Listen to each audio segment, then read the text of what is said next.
दोस्तों आज की इस वीडियो में हम लोग इस तरह के प्रश्नों का गुणनखंड ज्ञात करना सीखेंगे। तो यहाँ पे आप लोग पहला प्रश्न देख सकते हैं, हम लोग इसका गुणनखंड करेंगे और इसका गुणनखंड करेंगे। तो मैं आपको पहले ही बता देता हूँ कि जितने भी गुणनखंड वाले सवाल होते हैं वो केवल 4 प्रकार के होते हैं। तो इस वीडियो में हम लोग उन्हीं चारों प्रकारों में से पहले फर्स्ट टाइप के हम लोग गुणनखंड सीखेंगे। ठीक है, यानी कि आपको मैं चारों प्रकार के गुणनखंड सिखाऊंगा, लेकिन हर एक प्रकार के लिए अलग अलग वीडियो आएगा, तभी आप लोग अच्छे से सीख पाएंगे। तो उन्हीं में से ये पहला प्रकार का गुणनखंड है। आप लोग देख ही सकते हैं कि सब प्लस प्लस में है, ये भी प्लस प्लस में है। ठीक है, तो आप लोग इस वीडियो को पूरे अच्छे से समझिएगा, क्योंकि ये अभी पहला प्रकार का गुणनखंड है। तो अगर आप लोग इसे अच्छे से समझ लेते हैं तो फिर जो मैं आगे वाला गुणनखंड बताऊंगा आप लोग उसे भी अच्छे से समझ पाएंगे। और अगर आप कक्षा 8 में पढ़ते हैं या फिर कक्षा 8 से ऊपर वाली क्लास में पढ़ते हैं तो आपको गुणनखंड किसी भी कीमत पे आना ही चाहिए। ठीक है, तो आप लोग अगर अच्छे से समझना चाहते हैं गुणनखंड को तो आप लोग इस वीडियो को शुरू से लेकर अंत तक जरूर देखिए, तभी आपको अच्छे से समझ आ पाएगा। और मैं वीडियो के लास्ट में आपसे एक सवाल भी पूछूंगा। तो चलिए वीडियो शुरू करते हैं। तो देखिए पहला प्रश्न है 2x² प्लस 7x प्लस 6। तो इसका गुणनखंड करने से पहले हमें सबसे पहला काम क्या करना रहता है। देखिए इसमें हम लोग सबसे पहला काम क्या करेंगे, जो लास्ट में संख्या दिया है इस संख्या का गुणा हम लोग x² के पहले जो संख्या रहेगा उसमें करेंगे। यानी कि 6 का गुणा हम लोग 2 में करेंगे तो कितना होगा, 6 दूनी 12। यानी कि जब भी आप इस तरह के सवालों का गुणनखंड करेंगे तो लास्ट वाली संख्या का गुणा आप लोग इस वाली संख्या में जरूर करेंगे। सबसे पहला काम यही होता है। तो 6 दूना 12 हो गया। अब ये जो 12 आया है, आपको ऐसी दो संख्या खोजना है, ध्यान से सुनिएगा। आपको ऐसी दो संख्या खोजना है जिनका गुणा करें तो 12 आना चाहिए और उनको जोड़ने पर 7 आना चाहिए। यानी कि अगर लास्ट वाली संख्या के पहले प्लस है तो उन दोनों संख्याओं को जो आप खोजेंगे उनको जोड़ करके 7 आना चाहिए। यानी कि x के पहले जो रहता है वही आना चाहिए यहाँ पे जोड़ करके, क्योंकि प्लस है ना, प्लस का मतलब जोड़ना होता है। तो आप ऐसी दो संख्या खोजिए जिनका गुणा करें तो 12 आ जाए और उन्हीं दोनों संख्याओं को जोड़ने पर 7 आना चाहिए। ठीक है, तो सबसे पहले आपको दोनों संख्या खोजना होगा। तो चलिए खोजते हैं। तो देखिए 2 छक्का 12 होता है। ठीक है, 2 छक्का 12 होता है, यानी कि हमें दो संख्या मिल चुकी है जिनका गुणा करने पर 12 आएगा। अब हम इनको जोड़ करके देख लेते हैं कि क्या 7 आता है। तो देखिए 2 में 6 जोड़ेंगे तो ये 8 आता है, 7 नहीं आता। यानी कि जिस संख्या को हम लोग खोज रहे हैं वो संख्या 2 और 6 नहीं है। तो अब हम लोग दूसरी संख्या खोजेंगे।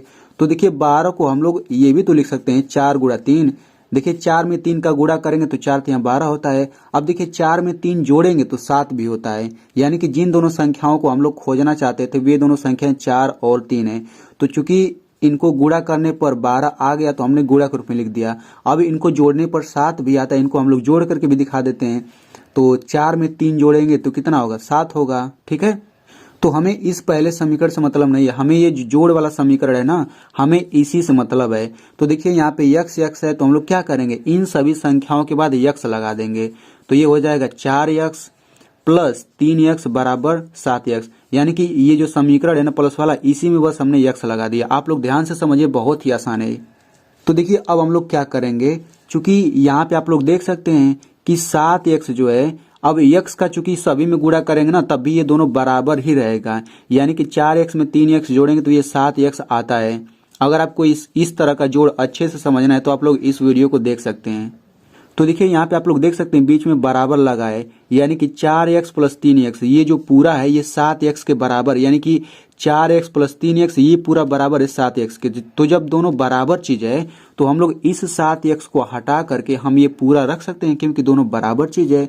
तो बिल्कुल वही काम करेंगे हम लोग। ये हो जाएगा 2x² प्लस है तो प्लस लिख लीजिए। अब इस 7x को हटा करके हम ये पूरा रखेंगे। क्यों रखना है, क्योंकि 7x के ये बराबर है, तो हम लोग ऐसा कर सकते हैं। तो 4x प्लस 3x हो गया, फिर प्लस 6। तो देखिए जैसे ही हम लोग बीच वाले को हटा करके ये रखा तो यहाँ पे ये 4 पद आ गया। अब हम लोग इन चारों पदों को विस्तार से लिखेंगे। अब ये विस्तार से कैसे लिखना है देखिए ध्यान से। तो इसे विस्तार से लिखने से पहले हम लोग यहाँ पे कुछ बेसिक समझ लेते हैं। तो देखिए एक रूल होता है कि जब भी कोई संख्या आए और उस संख्या के तुरंत बाद अंग्रेजी का कोई लेटर आ जाता है, यानी कि ABCD ऐसे पूरा Z तक, पूरे 26 होते हैं ना, तो जब भी कोई संख्या आए और उसके बाद अंग्रेजी का लेटर आए तो उनके बीच में हमेशा गुणा होता है। एग्जाम्पल के लिए जैसे यहाँ पे 3 यक्स है, तो देखिए 3 संख्या हो गया, यक्स अंग्रेजी का लेटर हो गया, तो ये एक साथ है कि नहीं, इनके बीच में कोई चिन्ह नहीं, मतलब गुणा का चिन्ह होगा। तो 3 एक्स का मतलब 3 गुणा एक्स। वैसे ही मान के चलिए 3 एक्स स्क्वायर है, तो इसका मतलब क्या हो जाएगा, 3 गुणा एक्स स्क्वायर, क्योंकि ये संख्या हुआ, ये अंग्रेजी का लेटर हुआ। अब यहाँ पे एक रूल और समझ लीजिए कि यक्स स्क्वायर का मतलब क्या होता है, यक्स पर ये 2 घात है ना, तो इसका मतलब होगा यक्स का 2 बार गुणा। यक्स पर 3 घात का मतलब होता है यक्स का हम लोग 3 बार गुणा करेंगे। ठीक है, तो आप लोग इसका मतलब समझते रहिए। तो बिल्कुल इसी तरीके से इसको हम लोग गुणा के रूप में लिख लेते हैं। तो 2 एक्स स्क्वायर का मतलब क्या होगा, 2 गुणा एक्स स्क्वायर होगा, तो एक्स स्क्वायर को हम लोग एक्स गुणा एक्स लिख सकते हैं। तो इसका हम लोग विस्तार रूप इतना लिख दिया। अब यहाँ पे प्लस है तो प्लस लिखिए। अब देखिए 4 एक्स को हम क्या लिख सकते हैं, तो देखिए 4 एक्स को हम 4 गुणा एक्स लिख सकते हैं, लेकिन हम 4 को 2 गुणा 2 भी तो लिख सकते हैं। 4 को हम लोग 2 गुणा 2 भी तो लिख सकते हैं। यानी कि जो शुरू में संख्या रहता है ना, उस संख्या को हम लोग इस तरीके से कर लेते हैं। यहाँ पे आप लोग देख लीजिए, जैसे यहाँ पे 4 है तो हम 4 को ऐसे कर लेंगे, 2 दूना 4, 2 एकम 2, यानी कि अब हम लोग 4 को 2 गुणा 2 करके लिखेंगे। ठीक है, फिर प्लस। अब देखिए यहाँ पे 3 एक्स है तो ये हो जाएगा 3 गुणा एक्स। अगर हम लोग 3 को इस तरह से करेंगे तो 3 एक ही बार में कटेगा, तो केवल 3 नहीं आएगा। अब ऐसे ही 6 है तो हम यहाँ पे प्लस लिख लेते हैं। अब 6 को ऐसे कर लेते हैं, तो 6 किससे कटेगा, 2 3 6, 3 एकम 3, यानी कि 6 को हम 2 गुणा 3 लिख सकते हैं। तो यहाँ पे 2 गुणा 3 लिख लीजिए। अब देखिए हमने सभी को विस्तार रूप में लिख लिया। ये आपका पहला पद हो जाएगा, ये दूसरा पद, ये तीसरा पद, ये चौथा पद। अब आपको 2-2 पदों का जोड़ा बनाना है, यानी कि ये दोनों पद ले लीजिए और ये दोनों पद। ठीक है, इसके बाद अब आपको दोनों पदों में से कॉमन लेना रहता है। तो देखिए मैं आपको बताना चाहता हूँ कॉमन का मतलब क्या होता है। सबसे पहले आपको इन दोनों पदों में कॉमन लेना है। तो कॉमन का मतलब होता है जो दोनों में हो। तो देखिए इसमें 2 है, इसमें भी 2 है, इसमें यक्स है, इसमें भी यक्स है। ठीक है, यानी कि इन दोनों में क्या क्या है, इन दोनों में 2 और यक्स है, तो 2 एक्स कॉमन हो जाएगा। कॉमन क्या होता है, कोष्टक के बाहर कॉमन होता है। तो देखिए 2 एक्स तो बाहर हो गया, अब कोष्टक के अंदर ये यक्स बचेगा, प्लस है तो प्लस लिखिए, ये 2 बच जाएगा। तो बस कॉमन आसानी से हो गया। अब इन दोनों में से कॉमन लेते हैं, तो देखिए इसमें 3 है, इसमें भी 3 है, बस केवल 3 ही दोनों में है। तो यहाँ पे प्लस है तो हम यहाँ पे प्लस लिख लेते हैं, 3 कॉमन है तो 3 लिखिए, फिर कोष्टक लगा दीजिए। अब ये यक्स बच जाएगा, प्लस लिखिए, 2 बच जाएगा। तो बस यहाँ पे आसानी से कॉमन हो गया। तो देखिए जब भी आप कॉमन लेंगे ना, तो यहाँ पे कोष्टक में जो आएगा सेम यहाँ पर भी आएगा। अगर आपको सेम नहीं आ रहा है ना, दोनों सेम चीज, तो गलत है आपका। अब दोनों सेम चीज को यहाँ पे सबसे पहले लिख लीजिए, यानी कि इन दोनों को हमने यहाँ पे लिख लिया। अब दूसरे कोष्टक में इतना लिखिए प्लस इतना, तो 2x प्लस 3, बस इसका गुणनखंड यही हो गया। तो इस तरीके से हमने पहला गुणनखंड कर लिया। अब इसी तरीके से हम लोग दूसरा गुणनखंड भी कर लेते हैं। तो दूसरा सवाल है x square plus 5x plus 6, तो इसका गुणनखंड बिल्कुल उसी तरीके से करेंगे। तो देखिए सबसे पहला काम हमें लास्ट वाली संख्या का एक्स स्क्वायर के पहले जो संख्या रहता है उसमें गुणा करते हैं। तो यहाँ पे तो कोई संख्या है ही नहीं, तो जब कोई संख्या नहीं रहता तो हम लोग 1 मान लेते हैं, यानी कि 6 का गुणा 1 में करेंगे कितना आ जाएगा, 6 आ जाएगा। ठीक है, यहाँ पे 1 आप लोग दिमाग में रखिए। तो 6 का गुणा 1 में करेंगे 6 आ जाएगा। अब ऐसी 2 संख्या खोजिए जिनका गुणा करें तो 6 आ जाए और उन्हीं को जोड़ने पर 5 आना चाहिए। तो ये तो बहुत ही सिंपल है, 3 में 2 का गुणा करेंगे तो 6 आ जाएगा और 3 में 2 जोड़ेंगे तो 5 भी आ जाएगा। यानी कि जिस संख्या को हम लोग खोज रहे थे वे दोनों संख्या 3 और 2 है। अब बिल्कुल उसी तरीके से हमें इस समीकरण से मतलब है ना प्लस वाले से, तो इन सभी के बाद x लगा लेते हैं। तो 3x प्लस 2x बराबर 5x हो गया। ठीक है, तो अब हम लोग क्या करेंगे, चूंकि 5x पूरा इसके बराबर है तो हम लोग इस 5x को हटा करके ये पूरा रख लेते हैं। तो ये हो जाएगा एक्स स्क्वायर प्लस है, प्लस लिखिए, 5x को हटा करके आप ये पूरा ये रख लीजिए। तो 3x प्लस 2x प्लस 6 इतना हो गया। तो अब देखिए 4 पद हो गया। तो 4 पद हो गया तो कोई बात नहीं, अब हम लोग इसको विस्तार रूप में लिख लेते हैं। तो एक्स स्क्वायर को क्या हमने बताया, यक्स गुणा यक्स, प्लस है तो प्लस लिखिए।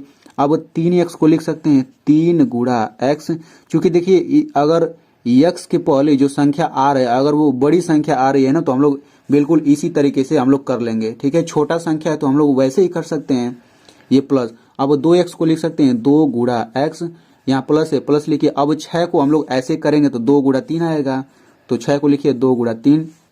अब देखिए शुरू के 2 पद ले लीजिए और बाद के 2 पद, इन दोनों में से कॉमन ले लीजिए। तो इसमें x है, इसमें भी x है, यानी कि इन दोनों में से x कॉमन हो गया। तो x कॉमन हो जाएगा तो क्या बचेगा, x बच जाएगा, प्लस है प्लस लिखिए 3 बच जाएगा।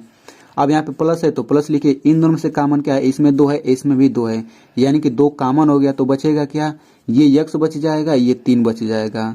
ठीक है, अब आप देख सकते हैं कि कॉमन लेने के बाद दोनों में कोष्टक में सेम चीज आ रहा है, तो यहाँ पे एक कोष्टक में x + 3 हो जाएगा, दूसरे कोष्टक में x + 2 हो जाएगा, x + 2।